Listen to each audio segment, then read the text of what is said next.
ওকে, hello guys, ভালো আছো?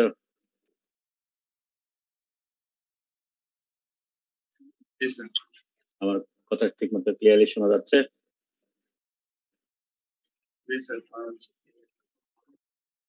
ওকে, আমরা শুরু করি।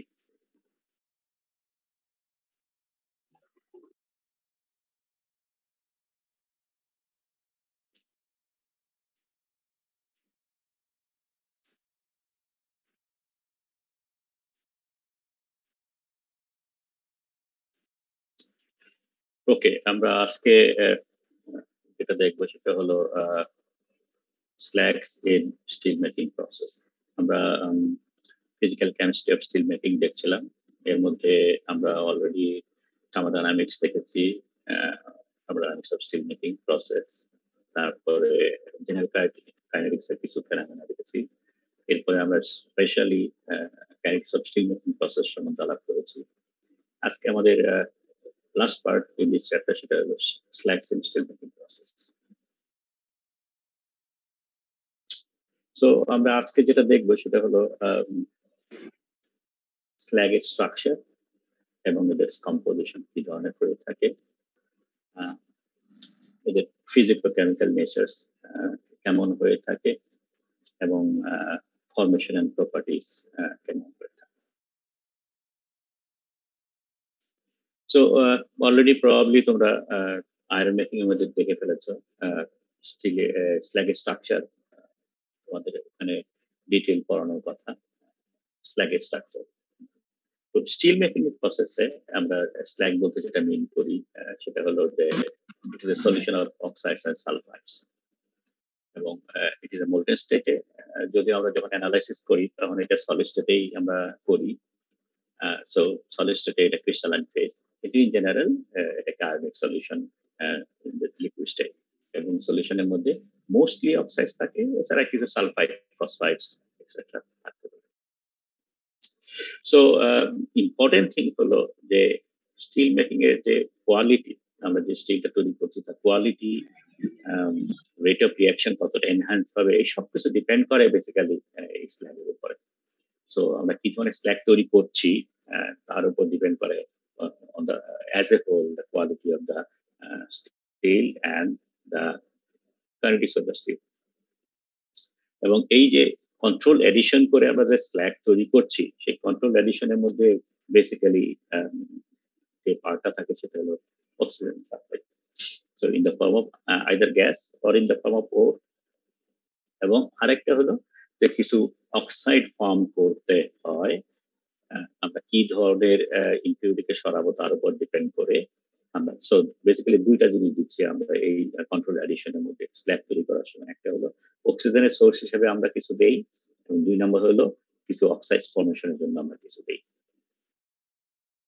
সো স্ল্যাগ এর কাজ যেটা হলো এক কথায় যদি বলি, সে একটা এনভায়রনমেন্ট ক্রিয়েট করবে যাতে করে ইম্পিউরিটি গুলো রিয়্যাক্ট করে লিকুইড থেকে ইম্পিউরিটি গুলো কমে যায়। এবং দুই নম্বর হলো যে এটা আলটিমেটলি সিঙ্ক হিসেবে কাজ করবে। এই যে আমরা রিয়াকশন প্রোডাক্ট যে তৈরি করলাম, ফসফরাসের যে প্রোডাক্টটা তৈরি করলাম, যেটা ফসফরাস রিয়াকশন করে প্রোডাক্ট ফর্ম করলো, let's say calcium phosphide form করলো, সেই ক্যালসিয়াম ফসফাইডটা এই স্ল্যাগটা সে নিয়ে নিবে এবং সে প্রিভেন্ট করবে ফার্দার মানে ব্যাড যাতে না হয়। অর্থাৎ ফসফরাসের কম্পাউন্ডটা স্ল্যাগে চলে যাবে এবং সে এই ফসফরাসকে আবার লিকুইডের মধ্যে ফিরতে দেবে না। ঠিক আছে? So it forms a suitable carrier for the reactive FeO যেটা অক্সিজেনের সোর্স হিসেবে কাজ করবে, and a sink for the phosphorus sulphur in general. Phosphorus যদিও আমরা সিলিকন ম্যাঙ্গানিজ এগুলো সরাই, তো বেসিক্যালি ফসফরাস সালফার একটা মোর ডমিনেটিং, যার জন্য এদের কথা বলা হয়েছে। তো সেটা এনভায়রনমেন্ট ক্রিয়েট করবে যাতে করে রিঅ্যাকশনটা স্মুথলি ক্যারিড আউট হয় এবং ইম্পিউরিটিগুলো রিমুভ হয়ে যায়। এবং এই কাজটা করার জন্য সে আয়রন অক্সাইডের সে ক্যারিয়ার হিসেবে কাজ করবে এবং ফসফরাস সালফার বা অন্যান্য ইম্পিউরিটিস এর প্রোডাক্ট ফর্ম করবে আফটার রিঅ্যাকশন, সেগুলো সিঙ্ক হিসেবে কাজ করবে। সো আয়রন মেকিং এবং স্টিল মেকিং এর মধ্যে ডিফারেন্ট পারপাস আমরা জানি স্ল্যাগের। কারণ আয়রন মেকিং এক ধরনের প্রসেস আর স্টিল মেকিং আরেক ধরনের process. Iron making basic process, reducing process, steel making oxidizing process. কিন্তু তারপরেও স্ল্যাগের সো ইম্পর্টেন্ট স্ল্যাগ, একটা প্রবাদ আছে যে look after your slag and the metal will look after itself. তার মানে তুমি যদি স্ল্যাগ ঠিকমতো কন্ট্রোল করতে পারো, স্ল্যাগের প্রপার্টি, স্ল্যাগের কম্পোজিশন তুমি যদি ঠিকমতো মেইনটেইন করতে পারো, তোমার যে প্রোডাক্ট যেটা ফর্ম করবে স্টিল, সেটা অটোমেটিক্যালি বেটার কোয়ালিটি হবে। ওকে, সোর্স অফ স্ল্যাগ যদি ধরি, সাধারণত প্রবাবলি 5টা সোর্স অফ স্ল্যাগ আছে। এক নম্বর হলো যে আমাদের মেইন যে ইম্পিউরিটি যেগুলো আছে, silicon, manganese, sulphur, phosphorus, sulphur phosphorus যেগুলো আছে, এইগুলোকে সে যে রিয়াকশন করে প্রোডাক্ট ফর্ম করলো, সেগুলো হলো সোর্স, এক ধরনের প্রোডাক্ট, যেমন যে silicon dioxide, manganese oxide, phosphorus pentoxide, chromium oxide, etcetera etcetera. 2 নম্বর হলো যে ফার্নেস লাইনিং সবসময় করড হইতেই থাকে, ইরোড হইতেই থাকে। করড যদি নাও পাই, ইরোড হইতেই থাকে।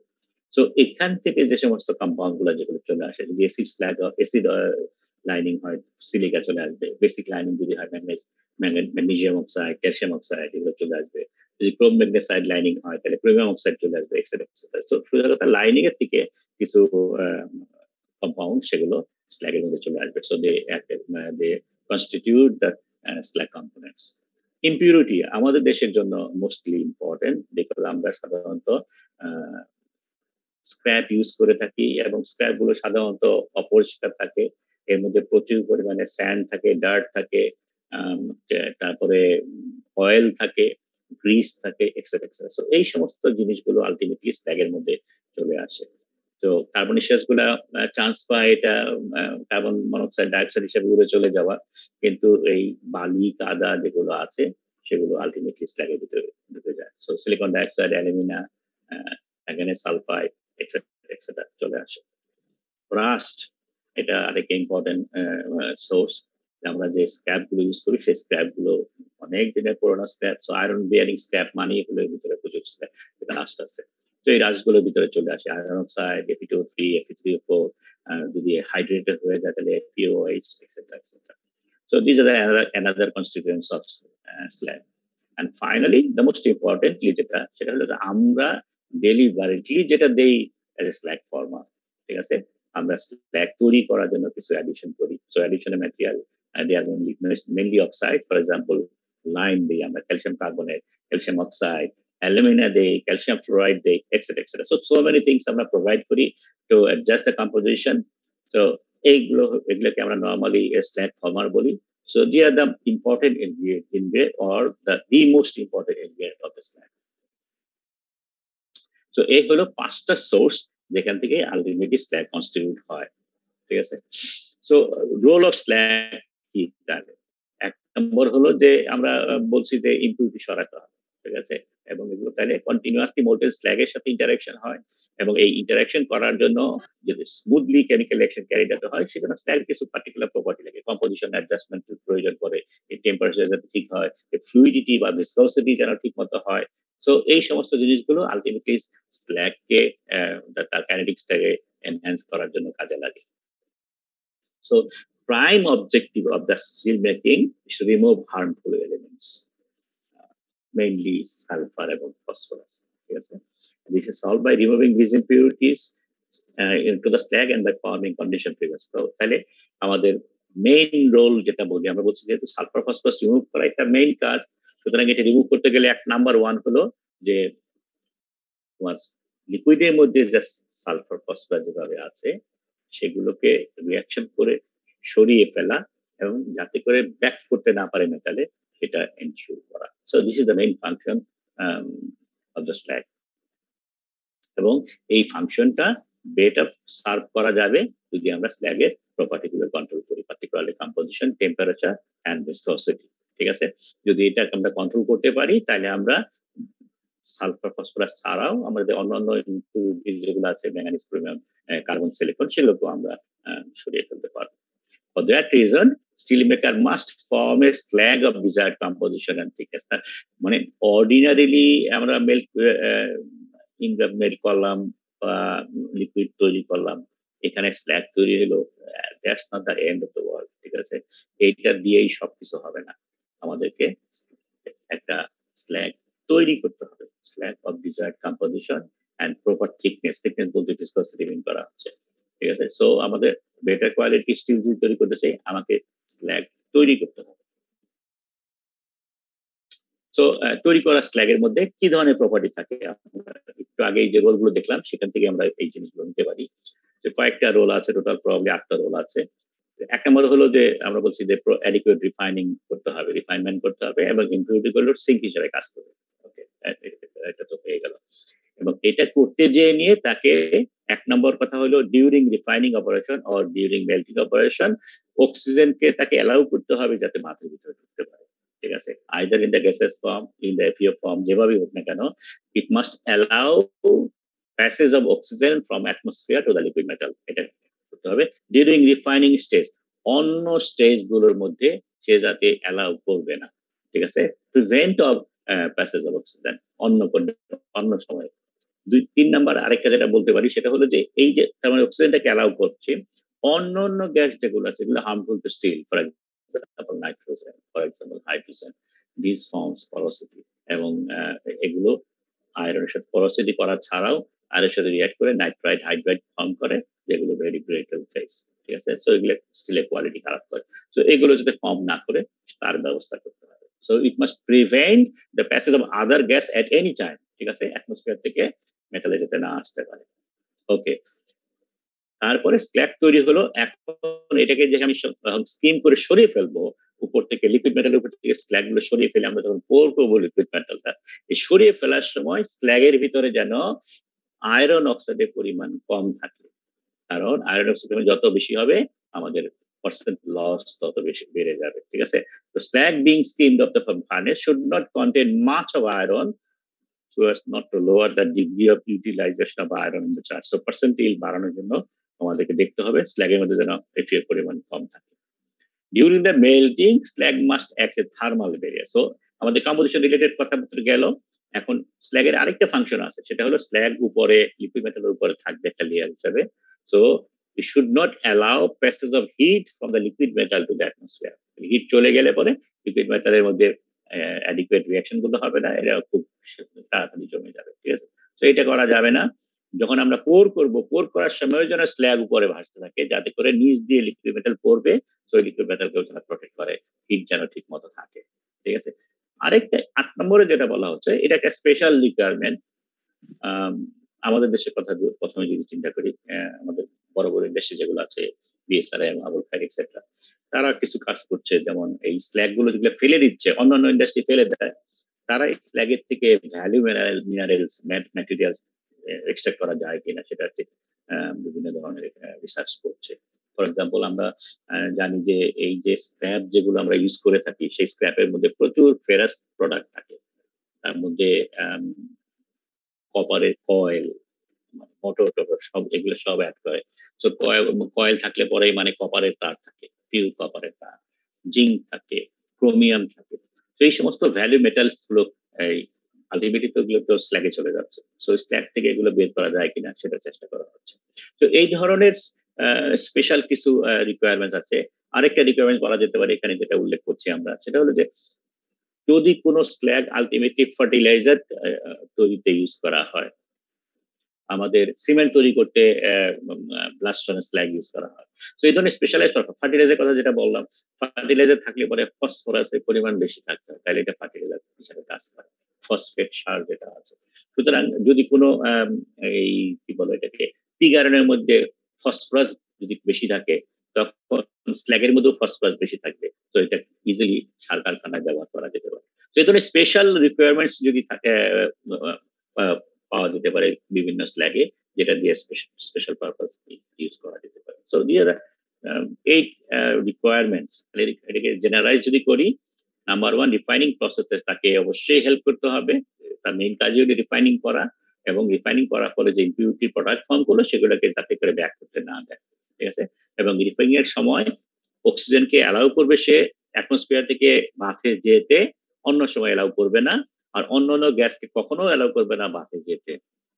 আর আরেকটা যেটা বলা হচ্ছে সেটা হলো যে এই স্ল্যাগের ভিতরে যেন বেশি পরিমাণে আয়রন অক্সাইড লস না হয় সেটা চেক করতে হবে। আর slag must act as a thermal barrier, যাতে করে লিকুইড মেটালের হিট তাড়াতাড়ি লস না হয়ে যায়। Okay, so this is the requirements, ঠিক আছে। এবং এই রিকোয়ারমেন্টস গুলো দেখেই বুঝতে পারতেছি আমরা যে ডাইভার্সিফাইড রিকোয়ারমেন্ট আছে স্ল্যাগ এর জন্য।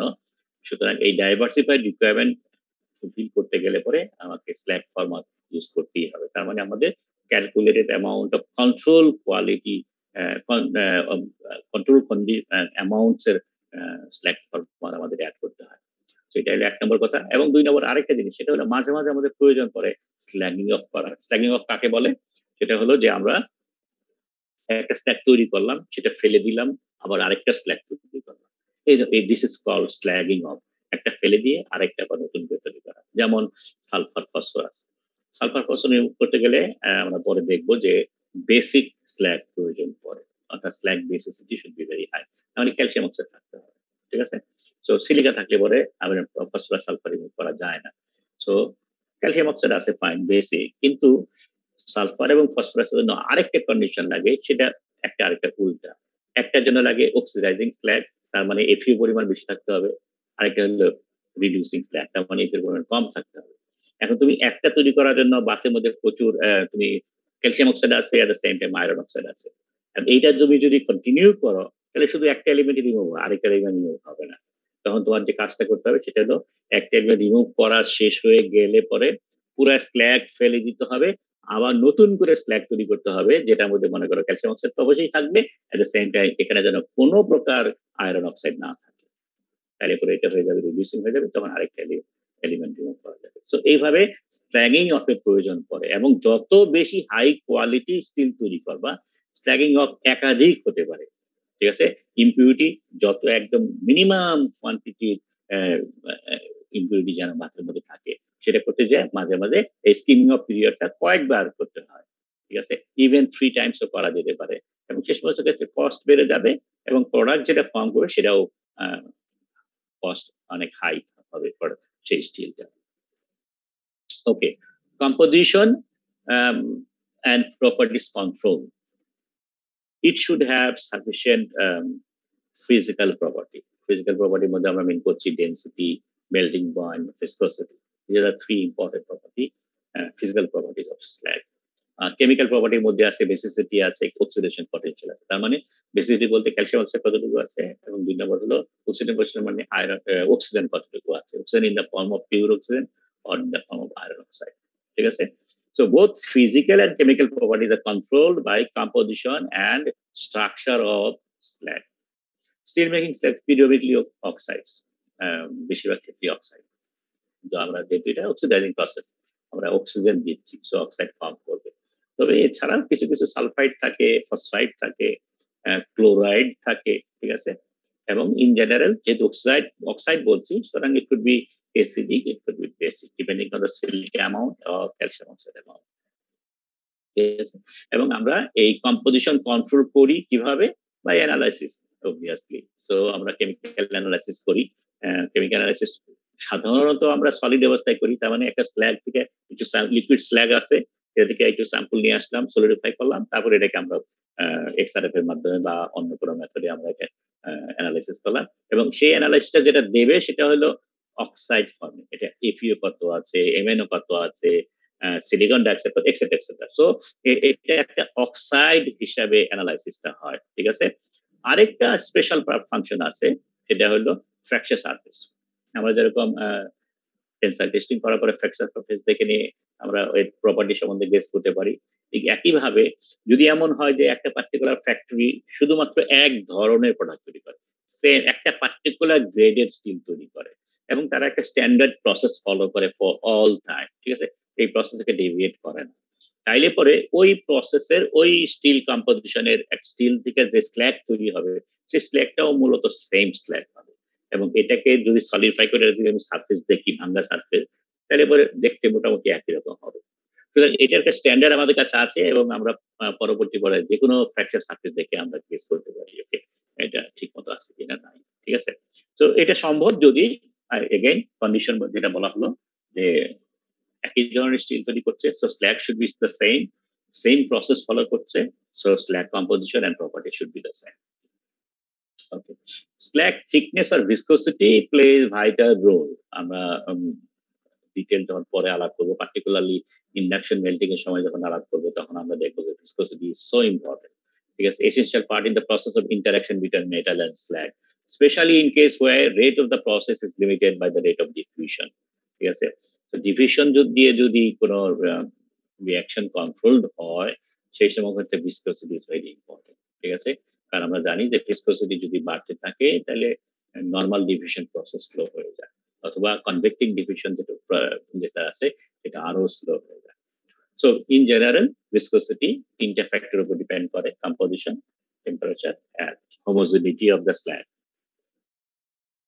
In many cases, a heat may be inhomogeneous due to the presence of high quantity of dissolved solid particle. বিভিন্ন পার্টিকেল যেটা আছে মেল্টিং পয়েন্ট ভেরি হাই, সেগুলো সাধারণত মেল্ট হয় না সহজে। ঠিক আছে, ওগুলো সলিড পার্টিকেল হিসেবে থেকে যায়। For that reason, it is essential to measure the fluidity of the slag. ঠিক আছে, ফ্লুইডিটি মেজার করে চেক করতে হয় যে ফ্লুইডিটি মতো আছে কিনা। ফর রেফারেন্স আমরা এখানে দুটো ফ্লুইডিটি ডাটা দিচ্ছি। মোল্টেন স্টিলের ফ্লুইডিটি ইউজুয়ালি ধরা হয় 0.002 থেকে 0.006 পয়েস হলো ভিসকসিটি ইউনিট। 1000 দিয়ে যদি গুণ করি তাহলে এটা হবে সেন্টিপয়েস, তার মানে 2 থেকে 6 সেন্টিপয়েস হলো লিকুইড স্টিলের ভিসকসিটি। বাই দ্য ওয়ে, পানির ভিসকসিটি হলো 1 সেন্টিপয়েস, তার মানে পানির চেয়ে লিকুইড স্টিলের ভিসকসিটি 2 থেকে 6 গুণ। কিন্তু স্ল্যাগের ভিসকসিটি খেয়াল করো 0.2 পয়েস, তার মানে 20 সেন্টিপয়েস, তার মানে পানির চেয়ে 20 গুণ বেশি ভিসকাস। এবং ভিসকসিটি অফ স্ল্যাগ ওটা যদি আমি মিনিমামটা ধরি 2 যদি ধরি তাহলে 10 গুণ বেশি ভিসকাস হলো স্ল্যাগ। ঠিক আছে, ভিসকাস মানে এটা যে ফ্লুইডিটি, মনে হয় একজন কেউ কোনো এক সময় কোশ্চেন করেছিল যে ভিসকাস যদি হয় তাহলে উপরে ভাসে কেন, এটা তো নিচে থাকার কথা। We not talking about density. ঠিক আছে, সো ডেনসিটি যদি বেশি হয় তাহলে নিচে নেমে যাবে, কিন্তু স্ল্যাগের ডেনসিটি অনেক কম, যার কারণে উপরে ভাসে, আসতে চায়, কিন্তু because of the viscosity, viscous nature, এটা থকথকে একটা ব্যাপার, যার কারণে সে সিটি কম হওয়া সত্ত্বেও সে উপরে ভাসতে পারে না। ঠিক আছে, মেটালের সাথে লিকুইডের সাথে ইন্টারেক্ট করে ভিতরেই থেকে যায় অনেক সময়। ঠিক আছে, সেই জন্য এগুলোকে রিমুভ করা very difficult. Okay, structure and composition of the slag.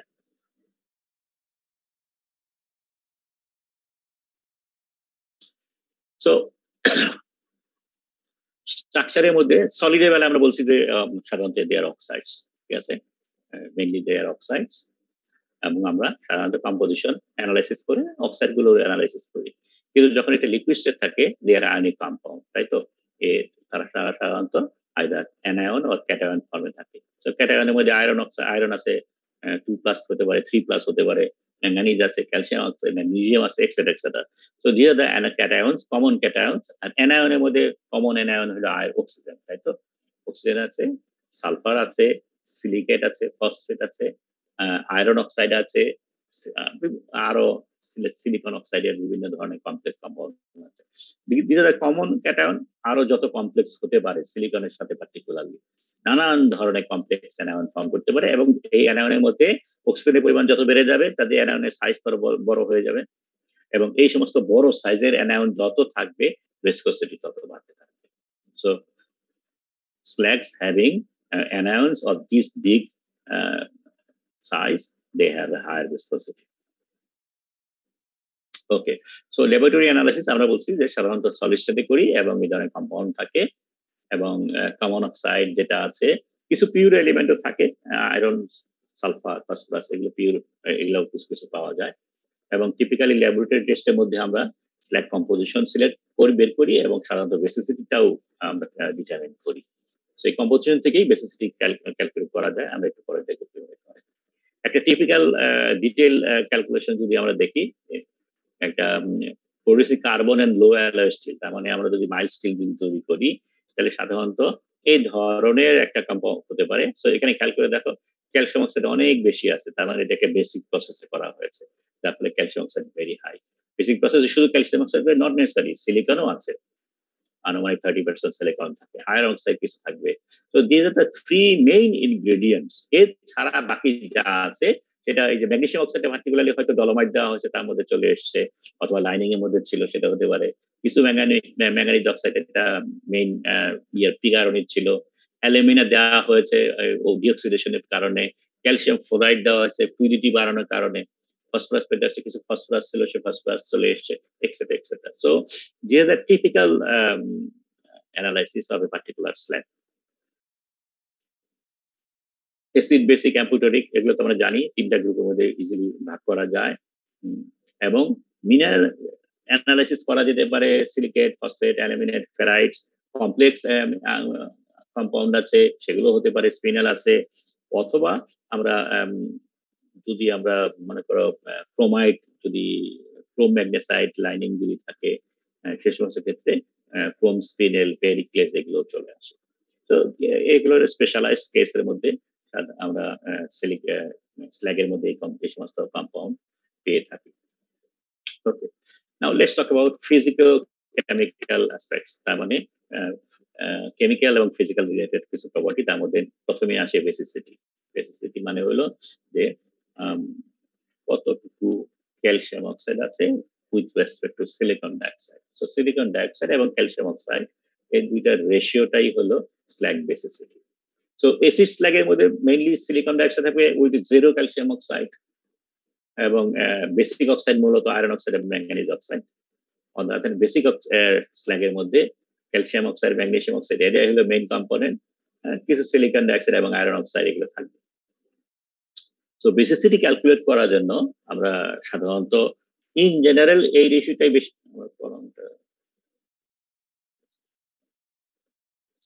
তো এইটাই আমরা সাধারণত মূলত ইউজ করে থাকি, ক্যালসিয়াম অক্সাইড বা সিলিকন ডাইঅক্সাইড। তবে যদি বাসের মধ্যে ফসফরাস অনেক বেশি থাকে, high phosphorus content pig iron যদি আমরা ইউজ করে থাকি, সেই সময় সেক্ষেত্রে স্ল্যাগের ফসফরাসও বেশি থাকে, সুতরাং ফসফরাসটাও তখন অ্যাড করা হয় সিলিকনের সাথে, যেহেতু এটা acid oxide. So all acid oxide নিচে, বেসিক অক্সাইড উপরে। এই যে রেশিওটা, এটাকে বলে হলো স্ল্যাগ বেসিসিটি, ঠিক আছে?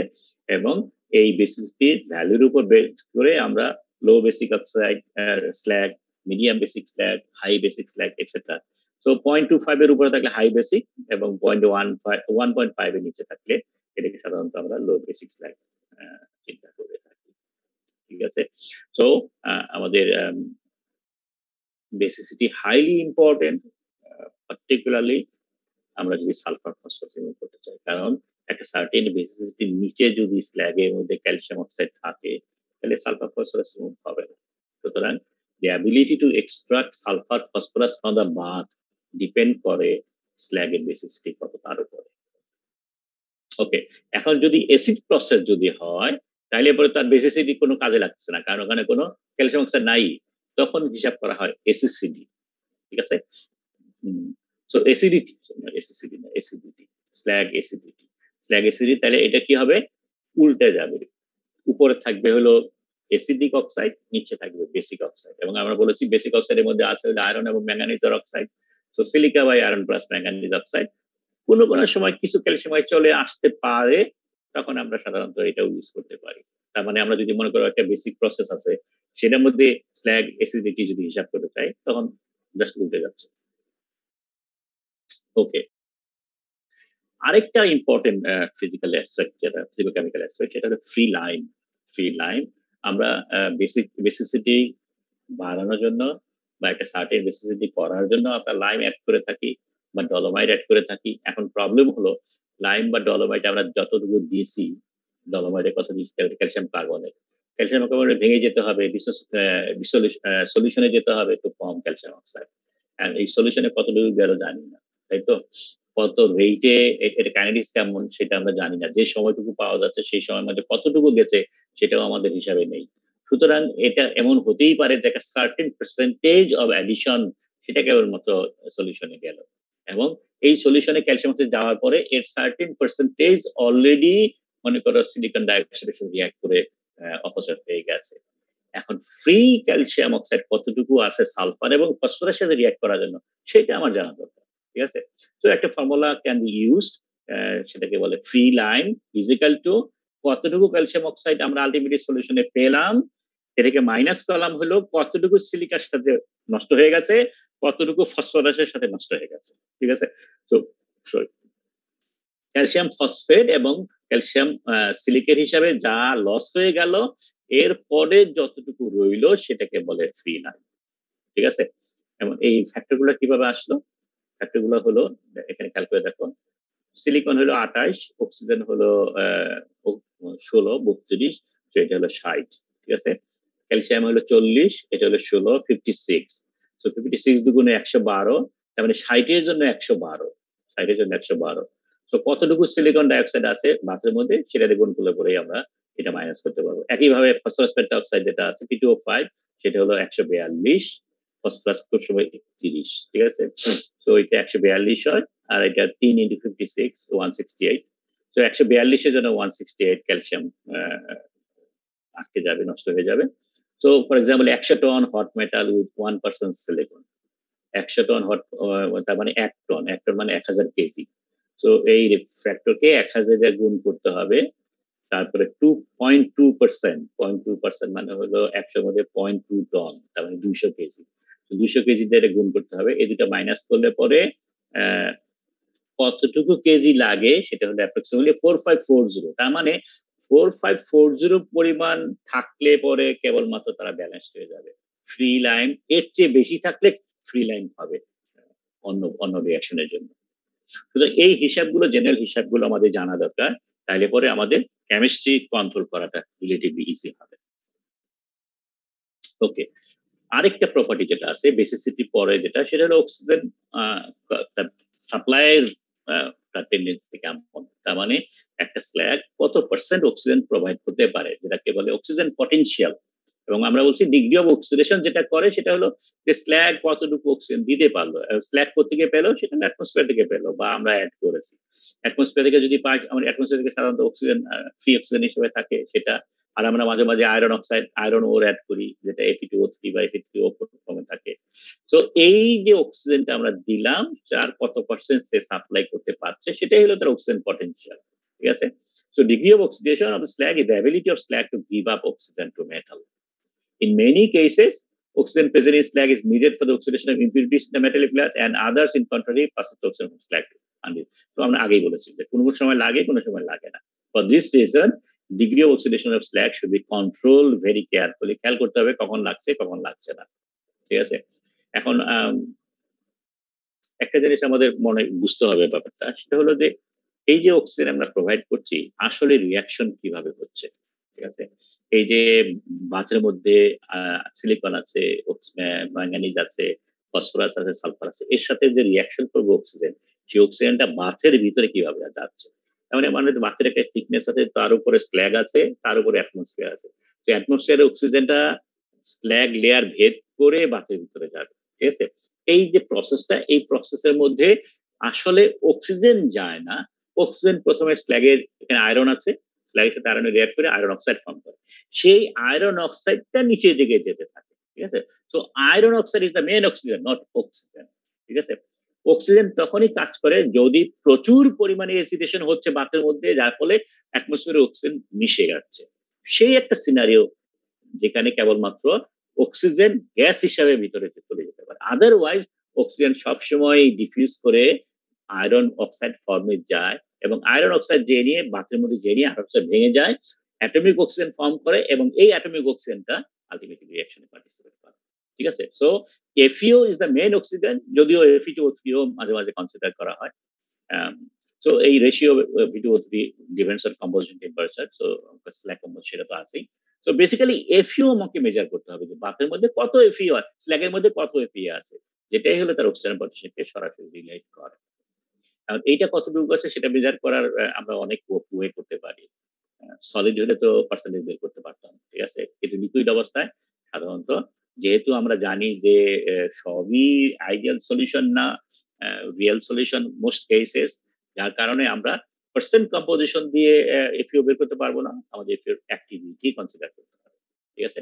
সো এই ধরনের রিঅ্যাকশন যেটা আলটিমেটলি বাঁচে হবে, সেটার কে যদি ফিক্স থাকে, তাহলে আমরা দেখবো যে এফইউর অ্যাক্টিভিটি এবং অক্সিজেন অ্যাক্টিভিটি সরাসরি রিলেটেড, ঠিক আছে? এটা যদি কনস্ট্যান্ট ধরি, তাহলে এফইও যত যত বাড়বে, activity of oxygen in the bath তত বাড়বে, তাই তো? সো টোটাল আয়রন এখানে যে আয়রন অক্সাইড FeO3 সেজন্য সাধারণত একটা FeO টোটাল হিসাব করা হয়। তার মানে FeO কতটুকু আছে, Fe2O3 কত আছে, তার মধ্যে FeO কত পার্সেন্ট 0.9। তো এইটা হিসাব করে আমরা আলটিমেটলি টোটাল FeO পরিমাণ হিসাব করি এবং ইনফ্যাক্ট এটাকে আয়রন যদি পার্সেন্টে এনালাইজ করতে পারি, এই আয়রন থেকেও আমরা ক্যালকুলেট করতে পারি। FeO এর মধ্যে আয়রন হলো কত 56, অক্সিজেন হলো 16। তো এর থেকে আমরা এটা ক্যালকুলেট করতে পারি যে আয়রন যদি জানি FeO কত সেটা বের করতে পারি। সো দুই ভাবে আমরা FeO পার্সেন্টেজ করতে পারি। আইডিয়াল সলিউশন হলে পরে সেটা করতে পারবো। যদি আইডিয়াল সলিউশন না হয় তখন কি করব? তখন অ্যাক্টিভিটি মেজার করতে হবে এবং অ্যাক্টিভিটি মেজার করার ফর্মুলা কি? Activity is equal to activity coefficient into percent FeO, তাই তো? Okay. So in steel making plant তাহলে কনভার্টার ওপেনার প্রসেস যেগুলো বলা হচ্ছে, যে এটাই বলি না কেন, কনভার্টারের মধ্যে তো আমরা প্রচুর অক্সিজেন ব্লো করছি। ওপেন হার্টের মধ্যেও অ্যাটমসফিয়ার প্রচুর ওপেন, ঠিক আছে? So enormous quantity of oxygen gas supply করা হয় এবং কোনো ক্ষেত্রে সলিড অক্সিজেন, পার্টিকুলারলি ওপেন হার্টে আমরা প্রচুর সলিড অক্সিজেন ইউজ করি। আয়রন ওর দেই, সিন্টার দেই, স্কেল দেই, এগুলা অক্সিজেনের সোর্স হিসেবে কাজ করে, ঠিক আছে? সো কোনো ক্ষেত্রে আয়রনের পরিমাণ ইন দ্য স্ল্যাগ অনেক বেশি থাকে, ঠিক আছে? Sometimes up to 50%। তাহলে oxidising ability of basic slug তাহলে ক্যালকুলেট করার কি উপায় আছে? আমরা যদি সম্ভব হয় পার্সেন্ট অক্সিজেন বের করতে পারবো সরাসরি, অথবা পার্সেন্ট অক্সিজেন যদি বের করতে না পারি পার্সেন্ট আয়রন বের করবো, অথবা পার্সেন্ট আয়রন অক্সাইড ক্যালকুলেট করবো, সেখান থেকে আমরা বের করতে পারি। মোস্ট রিলায়েবল রেজাল্ট যেটা সেটা হলো অ্যাক্টিভিটি, আমরা একটু আগেই বললাম, এবং এটা either calculated or measure experimentally, এবং এটা মেজার করা সাধারণত এই ধরনের কিছু গ্রাফ অ্যাভেলেবল আছে। নিচে হলো বেসিসিটি, আর এখানে হলো activity coefficient of slag, iron oxide in slag. So স্ল্যাগের বেসিসিটি যদি জানি, ফর এক্সাম্পল বেসিসিটি 2 হয়, তাহলে সেই স্ল্যাগের মধ্যে আয়রন অক্সাইডের অ্যাক্টিভিটি কোএফিশিয়েন্ট হলো রাফলি 3, ঠিক আছে? So activity of iron oxide তাহলে কত হবে? 3 মাল্টিপ্লাই পার্সেন্ট আয়রন অক্সাইড। তো পার্সেন্ট আয়রন অক্সাইড আমরা ইজিলি ক্যালকুলেট করতে পারি। আমরা একটু অ্যানালাইসিস করে পার্সেন্ট অফ আয়রন অক্সাইড বের করতে পারি, এবং এটা আরো যদি বের করতে না পারি আয়রন থেকেও বের করতে পারি, আমরা একটু আগে দেখলাম। সো আয়রন অক্সাইডের ওয়েট পার্সেন্টেজ বের করলাম এবং বেসিসিটি ক্যালকুলেট করলাম। এটা এবেগেইন কম্পোজিশন থেকে পেয়ে যাবো, অ্যানালাইসিস থেকে পেয়ে যাবো। তো অ্যানালাইসিস থেকে বেসিসিটি ক্যালকুলেট করলাম, বেসিসিটি থেকে এই ডাটা, এই ধরনের গ্রাফ ইউজ করে অ্যাক্টিভিটি কোএফিশিয়েন্ট বের করলাম, এবং এখান থেকে ইজিলি আমরা অ্যাক্টিভিটি অফ আয়রন বের করতে পারি, আয়রন অক্সাইড বের করতে পারি। এবং আয়রন অ্যাক্টিভিটি আয়রন অক্সাইড বের করলে সাথে activity oxygen potential of the slag calculate করা সম্ভব, ঠিক আছে? So this is how we can calculate activity, oxygen potential of the slag. Okay, then another parameter সেটা হলো স্ল্যাগ ভিসকোসিটি, ঠিক আছে? ভিসকোসিটি ভাইটাল একটা প্যারামিটার, আমরা বলেছি viscosity controls fluidity of the slug, ঠিক আছে? যত বেশি ভিসকোসিটি হবে স্ল্যাগের ফ্লুইডিটি তত কমে যাবে, এবং ফ্লুইডিটি যত কমে যাবে স্ল্যাগের মধ্যে স্ল্যাগটাকে মেটাল থেকে সরানোটা তত বেশি ডিফিকাল্ট হয়ে যাবে, ঠিক আছে? So slag should B fluid enough, যাতে করে খুব সহজেই এটা উপরে বেশি উঠতে পারে। যেহেতু ডেন্সিটি কম সুতরাং বেশি উঠবেই, কিন্তু ভিসকোসিটি যদি বেড়ে যায় তাহলে সম্ভব না। সো ভিসকোসিটি যদি কম থাকে, ফ্লুইডিটি যদি বেশি থাকে, খুব সহজেই উপরে ভেসে ওঠে এবং ইজিলি সেপারেট করা যায়। সো ভিসকোসিটি আমরা কোথাও পড়েছি কিনা জানি না। সো ভিসকোসিটি ডিপেন্ড করে টেম্পারেচারের উপরে, কম্পোজিশনের উপরে, এবং সলিড কোয়ান্টিটির উপরে। আমরা যদি একটু দেখি, সো টেম্পারেচারের সাথে ভিসকোসিটি রিলেশন আমরা এই গ্রাফ দিয়ে বলতে পারি যে এটা হলো বেসিক স্ল্যাগ, এটা সরিয়ে দেই, এটা হলো বেসিক স্ল্যাগ এর একটা গ্রাফ, ভ্যারি করছে, এটা আরএনএস ল ফলো করছে, কিন্তু খেয়াল করো এখানে মাইনাস নাই।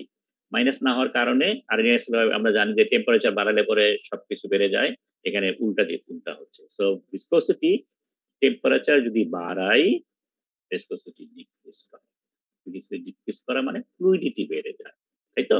জিনিসটা ঠিকই আছে, একই আছে। ভিসকোসিটি যেহেতু ফ্লুইডিটি উল্টা, সো ভিসকোসিটি ডিক্রিজ করে, ফ্লুইডিটি বেড়ে যায়। সো টেম্পারেচার বাড়াচ্ছি, ভিসকোসিটি সবই কমতেছে। 1 হলো বেসিক স্ল্যাগ, 2 হলো এসিড স্ল্যাগ, কিন্তু দুইটার মধ্যে একটু ভেরিয়েশন আছে, সাটল ভেরিয়েশন আছে। বেসিকটার মধ্যে দেখো এখানে মনে করো এই টেম্পারেচারে এটা ভ্যালু 0.8, ঠিক আছে? টেম্পারেচার একটু চেঞ্জ করলেই ভ্যালুটা ড্রাস্টিক্যালি রিডিউস করতেছে। অন দ্য আদার হ্যান্ড এইখানে এখান থেকে এই পর্যন্ত আসতে গেলে পরে অনেক টেম্পারেচার 200 ডিগ্রি কমাতে হচ্ছে, এর জন্য 0.6 কমাতে হচ্ছে। অন দ্য আদার এখানে কমাতে গেলে পরে ছোট্ট একটা টেম্পারেচার কমালে হয়ে যায়। সো বেসিক স্ল্যাগ গুলোকে বলা হয় শর্ট স্ল্যাগ, ঠিক আছে? বেসিক স্ল্যাগকে শর্ট স্ল্যাগ বলে। তার মানে অল্প টেম্পারেচার চেঞ্জ করলে পরেই ড্রাস্টিক্যালি ভিসকোসিটি চেঞ্জ হয়ে যায়। On the other hand acid স্ল্যাগের ভিসকোসিটি উইথ টেম্পারেচার ধীরে ধীরে চেঞ্জ হয়। It is called long slag. Acid slag viscosity very smoothly with temperature, আস্তে আস্তে স্লোলি, ঠিক আছে? সো একটা সার্টেন ডিগ্রি অফ ভিসকোসিটি কমাতে গেলে পরে টেম্পারেচার অনেক চেঞ্জ করতে হয়, অনেক বাড়াতে হয়। On the other hand basic স্ল্যাগের ভিসকোসিটি কমাতে গেলে পরে অল্প টেম্পারেচার চেঞ্জ করলে পরে, অল্প টেম্পারেচার বাড়ালে পরে হয়ে যায়। That's called short slag. কম্পোজিটের সাথে রিলেটেড কি, বেসিক অক্সাইড যদি দেওয়া হয়, basic oxide rapidly decrease viscosity. তো অ্যাসিড স্ল্যাগের মধ্যে বেসিক অক্সাইড দিলে পরে ভিসকোসিটি ডিক্রিজ করে। তার মানে বেসিক অক্সাইড গুলো অ্যাসিড অক্সাইডের সাথে রিঅ্যাক্ট করে নিউট্রাল হয়ে যায়, ভিসকোসিটি কমায় দেয়, ঠিক আছে? On the other hand viscosity increase substantially high melting point compound, obviously high melting point compound দিলে ভিসকোসিটি বেড়ে যায়, ঠিক আছে? আরেকটা হলো অ্যালকালাইন অক্সাইড যদি দেয়, ফ্লোরাইড যদি দেয়, ভিসকোসিটি ড্রাস্টিক্যালি ফল করে, ঠিক আছে? ড্রাস্টিক্যালি ফল করে। এবং এগুলো একটা কমন ইনগ্রেডিয়েন্ট। আমরা সাধারণত ভিসকোসিটি কমানোর জন্য, ফ্লুইডিটি বাড়ানোর জন্য সাধারণত এই ধরনের ক্যালসিয়াম ফ্লোরাইড ভেরি ইম্পর্টেন্ট, সেটা আমরা সাধারণত দিয়ে থাকি। সোডিয়ামের চেয়ে ক্যালসিয়াম ফ্লোরাইডটা বেশি দেওয়া হয়, কারণ সোডিয়াম অক্সাইড ভেরি করোসিভ, ঠিক আছে? লাইনিংকে ক্ষয় করে ফেলে, যার জন্য ফ্লোরাইডটা আমরা ক্যালসিয়াম ফ্লোরাইডটা বেশি ইউজ করি, ঠিক আছে? ওকে, সলিড কন্টেন্ট। স্ল্যাগের মধ্যে যত বেশি সলিড থাকবে ভিসকোসিটি তত বেড়ে যায়, ঠিক আছে? এবং এই ভিসকোসিটিটা বেড়ে যায়, এটা অ্যাকর্ডিং টু দিস ফর্মুলা। তো যেখানে ভিসকোসিটি নট মানে হলো কোনো সলিড কন্টেন্ট নাই, সে অবস্থায় স্ল্যাগের ভিসকোসিটি। আর এপসাইলন যেটা আছে সেটা হলো পার্সেন্ট সলিড কতটুকু আছে, ঠিক আছে? ফ্র্যাকশন অফ সলিড কতটুকু আছে। তো এখানে একটা এক্সাম্পল দেওয়া হয়েছে যে 5 থেকে 10% যদি আমি বাড়াই, তাহলে ভিসকোসিটি 114 থেকে 130% বেড়ে যায়। সো সলিড কন্টেন্ট গুলো সিগনিফিক্যান্টলি ভিসকোসিটিকে কন্ট্রোল করে। ওকে, আরেকটা ইম্পর্টেন্ট প্রপার্টি আছে যেটাকে বলে ফোমিং, ঠিক আছে? ফোমিং মানে ফেনা হওয়া, ঠিক আছে? তো ফেনা হলে কি হয়?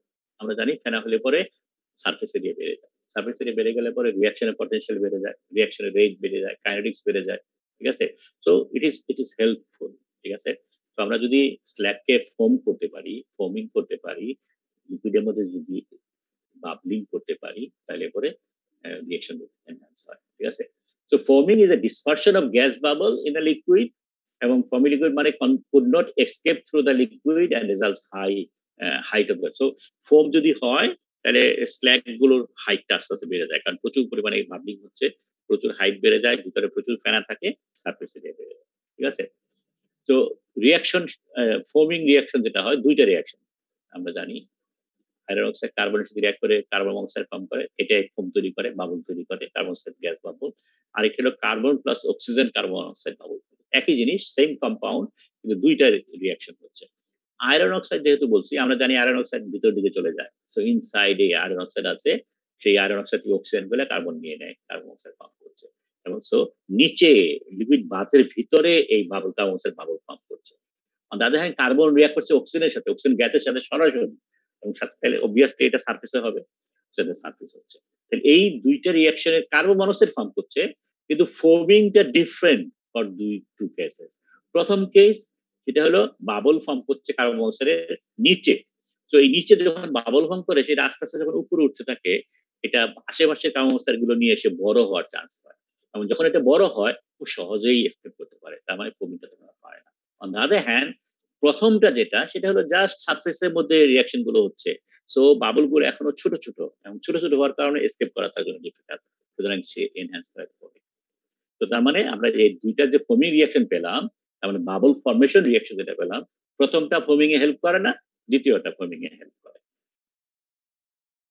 So foaming enhances reaction area, এবং so it is a desirable, তাই তো? আদার অ্যাডভান্টেজেস তাহলে কি কি ফোমিং এর? এক নম্বর, shielding molten metal, obvious. Foam হলে পরে উপরে একটা থিক একটা স্ল্যাগ লেয়ার থাকে। Acting as a thermal barrier, obviously. Shielding refractory lining, সেটাও সম্ভব। এবং কন্ট্রোলিং হিট ট্রান্সফার, ঠিক আছে, from the post combustion phase, সেটাও সম্ভব। তাহলে এই যে ফোমিং কতটুকু হলো সেটা মেজার করার জন্য মাঝে মাঝে ফোমিং ইন্ডেক্স তৈরি করা হয়, এবং সেই ইন্ডেক্সটা হলো কত হাইট ডেভেলপ করলো স্ল্যাগের মধ্যে, এবং ভেলোসিটি অফ দ্য বাবল, এই দুইটা রেশিওটা, ঠিক আছে? সো সুপারফিশিয়াল গ্যাস ভেলোসিটি এবং increased height of the slag. এবং ভেলোসিটিটাকে Q is equal to AV আমরা ফর্মুলা জানি, কিউ হলো flow rate. So Q is equal to AV, সেখান থেকে আমরা Q by A. So flow rate যদি আমি মেজার করতে পারি, এরিয়া অফ দ্য বাক্স যদি মেজার করতে পারি, তাহলে আমরা ফোমিং ইন্ডেক্সটা ইজিলি ক্যালকুলেট করতে পারি। আরেকটা হলো ইন টার্মস অফ প্রপার্টি যদি ধরি, তাহলে পরে ফোমিং ইন্ডেক্সটাকে viscosity of the slag, surface property, surface tension of the slag, density of the slag, আর একটা হলো ডি হলো বাবেলের ডায়ামিটার গুলো, average diameter of the bubble. So এই তিনটার থেকে আমরা ফোমিং ইন্ডেক্স বের করতে পারি। তাহলে এই ফোমিং ইন্ডেক্স যেটা সিগমা যেটা দিয়ে করা হচ্ছে, সিগমা বড় হইলে কি বোঝাচ্ছে, ছোট হইলে কি বোঝাচ্ছে? সিগমা বড় হওয়া মানে ফোমিং বেশি হচ্ছে, ঠিক আছে। লো ফোমিং যদি হয়, সিগমা ভ্যালু যদি কম হয়, তার মানে ফোমিংটা কম হয়েছে, গ্যাসটা সহজে বেরিয়ে যাবে, ফোমিং কোনো কাজে লাগবে না, তাই তো ব্যাপারটা। এবং এটা কখন হতে পারে, সেটা হলো বাবল গুলো small, cause by either smaller gas bubble or higher gas velocity, ঠিক আছে। Foam life directly proportional to foaming index, এখান থেকে আমরা নিতে পারি। তাইলে ভিসকোসিটি যদি বাড়ে, ফোমিং ইন্ডেক্স বাড়বে, সারফেস টেনশন যদি বাড়ে, ফোমিং ইন্ডেক্স কমে যাবে, সলিড পার্টিকেল যদি বাড়ে, ফোমিং ইন্ডেক্স কি হবে, বেড়ে যাবে, ফোম হতে হেল্প করবে। ক্যালসিয়াম ফ্লোরাইড যদি দেয়, তাহলে কি হবে? আমরা জানি ক্যালসিয়াম ফ্লোরাইড দিলে পরে ভিসকোসিটি কমে যায়, সুতরাং ফোমিং কম হয়ে যাবে। Additional carbonaceous material and alumina, carbonaceous material দিলে ফোমিং কলাপস করে, অ্যালুমিনা দিলে ফোমিং বেড়ে যায়, ওয়েটেবিলিটির সাথে সম্পর্ক। অ্যালুমিনা ওয়েটেবিলিটি হেল্প করে, সুতরাং এটা ফোমিং এ হেল্প করে, তো এটা রিমুভালে হেল্প করে। ওকে, আমাদের নেক্সট টপিক যেটা, সেটা হলো slag, formation of slag in steel making process. তো তাহলে পরে আমরা যে এই যে স্ল্যাগ যেটা তৈরি করতে চাচ্ছি, ইট টেক্স টাইম, তাই তো। কারণ আমরা যে সমস্ত জিনিসপত্রগুলো দিচ্ছি, সেগুলো ডিসলভ হতে সময় লাগে, ডিকম্পোজ করতে সময় লাগে। দুই নম্বর কথা, রিয়াকশন যেটা করবে, সিলিকা ম্যাঙ্গানিজ সালফার ফসফরাসের সাথে রিয়াকশন যেগুলো হবে, সেই রিয়াকশন করতে সময় লাগবে। তারপরে হিট আপ হতে মেল্টিং অফ দ্য চার্জ, সেটা করতে সময় লাগে। So all slug formation process, এটা একটা লেন্দি প্রসেস, ঠিক আছে। এবং এই স্ল্যাগ ফর্ম, আমরা যে ম্যাটেরিয়াল গুলো দিয়ে স্ল্যাগ তৈরি করব, সেটা সামহাট ক্যালকুলেট করা যায়, ডিপেন্ডিং অন আমরা যদি চার্জ ম্যাটেরিয়ালের কম্পোজিশন জানি, স্ল্যাগ ফর্মিং যে ম্যাটেরিয়াল যেগুলো দিব সেটা কম্পোজিশন যদি জানি, স্ল্যাগ কম্পোজিশন কত করতে চাই সেটা যদি জানি, তাহলে we can calculate amount of slag format to be added, ঠিক আছে। কিন্তু খেয়াল করতে হবে, আবার যেটা বলছি, যে এই যে ক্যালসিয়াম কার্বনেট যেটা দিলাম, সেটা ক্যালসিয়াম অক্সাইড ডিজলভ হতে অনেক সময় লাগে, ঠিক আছে। So if slag samples taken during heat, composition will differ. Initially composition একরকম, পরে composition আরেক রকম, ঠিক আছে। এবং আরেকটা জিনিস খেয়াল করতে হবে, যে এই যে যেহেতু এটা ডিজলভ হতে সময় লাগে, যার জন্য আমরা যা দিচ্ছি পুরাটাই ডিজলভ হবে, এটা আশা করা বোকামি, ঠিক আছে। ধরে নিতে হবে যে আমি যদি 1 টন ক্যালসিয়াম কার্বনেট দেই, 1 টন ক্যালসিয়াম কার্বন দিয়ে অ্যাভেলেবল হবে না রিঅ্যাকশনের জন্য, এটা 7% ক্যালসিয়াম কার্বনেট থেকেই যাবে, ঠিক আছে।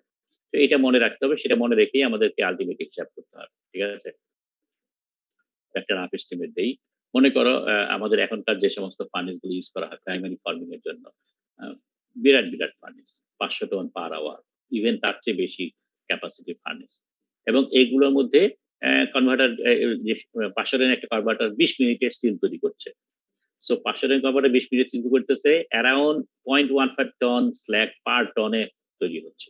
সো 500 টনে যদি তাহলে 5 × 75, 75 টন স্ল্যাগ তৈরি হচ্ছে 20 মিনিটে, খেয়াল করো।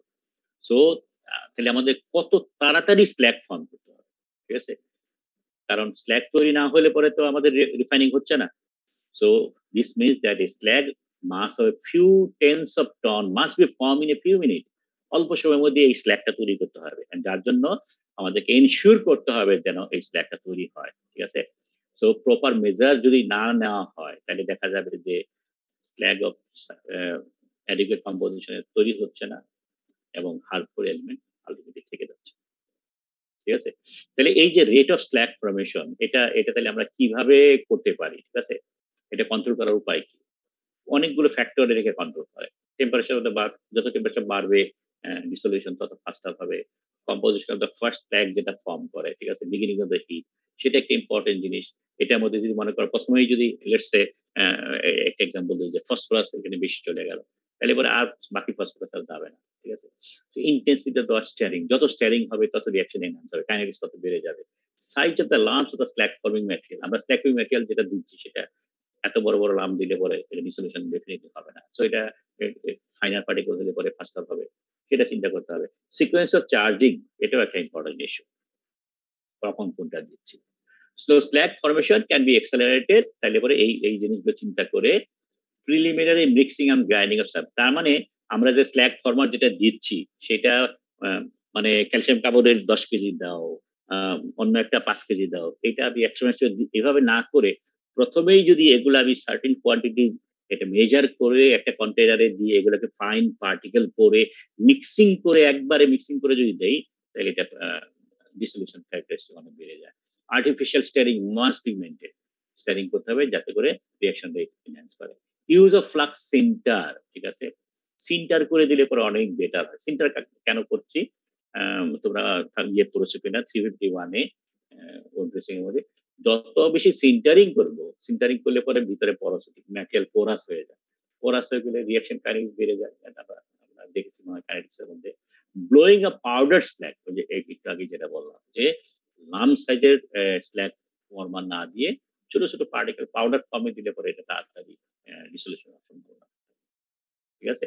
So slug formation can also be carried out more quickly. So এগুলো হলো আমাদের এই যে আমাদের যে এই কয়টা কন্ডিশন দেখলাম, এই কন্ডিশনে বেস করে আমরা এই জিনিসগুলো চিন্তা করতে পারি। এছাড়াও আরো কিছু কিছু অ্যাডিশন দেওয়া যেতে পারে। আমরা বলেছিলাম যেমন ক্যালসিয়াম ফ্লোরাইডের কথা আমরা আলাপ করেছি, অবভিয়াসলি ফ্লোরোস্পার যেটাকে বলে, ফ্লোরোস্পার দিলে পরে ফ্লুইডিটি অনেক বেড়ে যায়, ঠিক আছে? স্ল্যাগ বাথের ভিসকোসিটি অনেক কমে যায়, সুতরাং এটা একটা helpful. And at the same time aluminium যদি দেই, তাহলে পরে অ্যালুমিনিয়াম দিলে পরে লোয়ার দ্য মেল্টিং পয়েন্ট, তার মানে এটা সারফেস টেনশন কমায় দেয়, মেল্টিং অফ দ্য স্ল্যাগ কমে যায়, ফ্লুইডিটি বাড়ায় দেয়, ঠিক আছে? তো এই সমস্ত কিছু অ্যাডিশন আছে যেগুলো আমরা চিন্তা করতে পারি যাতে করে স্ল্যাগ ফরমেশনটা ভেরি কুইকলি হয় এবং রিঅ্যাকশন কাইনেটিক্সটা ফাস্টার হয়। লাস্টলি ২টা-৩টা পয়েন্ট আছে। সেটা হলো যে প্রপার্টি গুলো আমরা কথা বলেছিলাম। ডেনসিটি একটা ইস্যু। আমরা বলেছিলাম স্ল্যাগ উপরে ফ্লোট করতে হবে। এবং এই ফ্লোট করতে গেলে ডেনসিটি মাস্ট বি লাইটার। এবং স্ল্যাগের মধ্যে যত কম্পোনেন্ট যেগুলো আছে তার মধ্যে কেবলমাত্র সিলিকন ডাইঅক্সাইড এবং ক্যালসিয়াম অক্সাইড সব লাইটার। সিলিকন ডাইঅক্সাইড সবচেয়ে লাইটার, এবং অন্যান্য যে সমস্ত মেটালিক যেগুলো আছে আয়রন অক্সাইড সবচেয়ে বেশি dense, Fe2O3 dense, MnO dense. সুতরাং স্ল্যাগের মধ্যে যদি এই কম্পোনেন্ট গুলো বেশি থাকে তাহলে ডেন্সিটি বেড়ে যাবে, এখানে যেরকম গ্রাফের মধ্যে দেখানো হচ্ছে। সো এটা খেয়াল করতে হবে যে বাথের মধ্যে কম্পোজিশন কেমন হচ্ছে এবং তার উপর বেস করে হেভি অক্সাইডের পরিমাণ বেশি আছে কিনা। যদি হেভি অক্সাইড বেশি থাকে তাহলে পরে এটা ডেন্সিটি বেড়ে যাবে। And we can lower the density by increasing silicon dioxide, obviously এখান থেকেই বোঝা যাচ্ছে।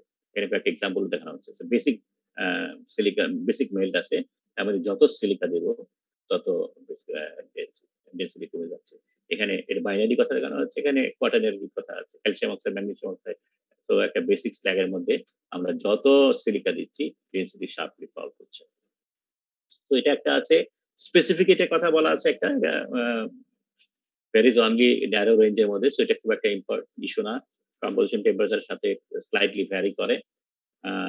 Electrical conductivity sometimes slag causes mixed up ionic conductivity, electrical conductivity দুইটাই হয়, যেহেতু আমাদের আয়নিক প্রচুর আয়ন আছে এখানে।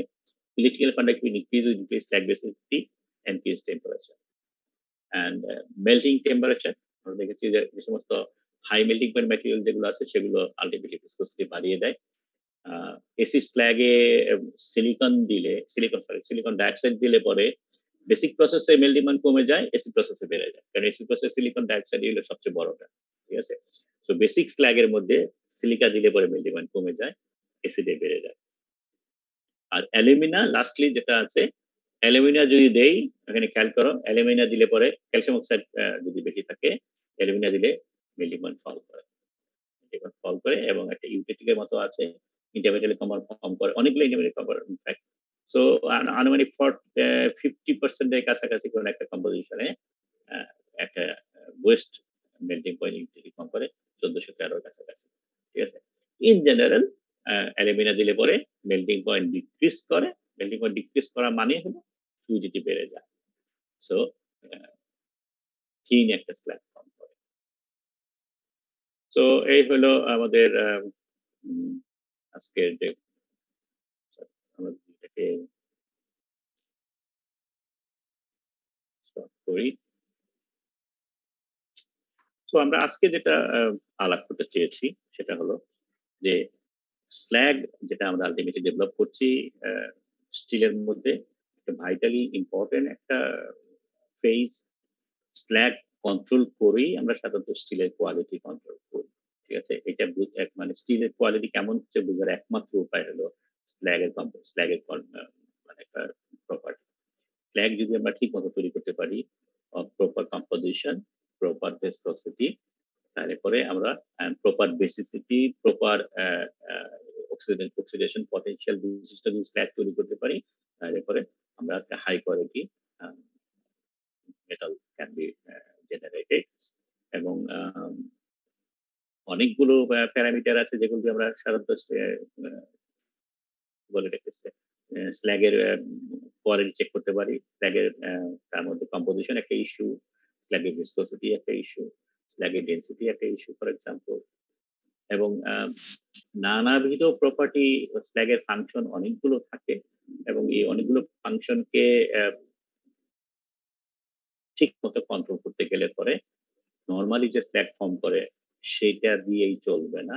আমাকে আমাদের ইচ্ছামতো আমাদের রিকোয়ারমেন্ট অনুযায়ী স্ল্যাগ তৈরি করতে হবে। আমাদের স্ল্যাগ তৈরি করার জন্য আমরা সাধারণত নানাবিধ অ্যাডিশন করি এবং অ্যাডিশন করার সময় খেয়াল রাখতে হবে যে আমরা যা অ্যাডিশন করছি সেই অ্যাডিশন গুলো সবসময়ই 100% ইউজ হবে না।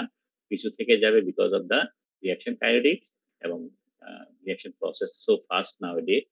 সুতরাং আমাদেরকে ওই জিনিস চিন্তা করে আমাদের অ্যাডিশন গুলো করতে হবে। তো এই হলো আজকের class. Any questions about this?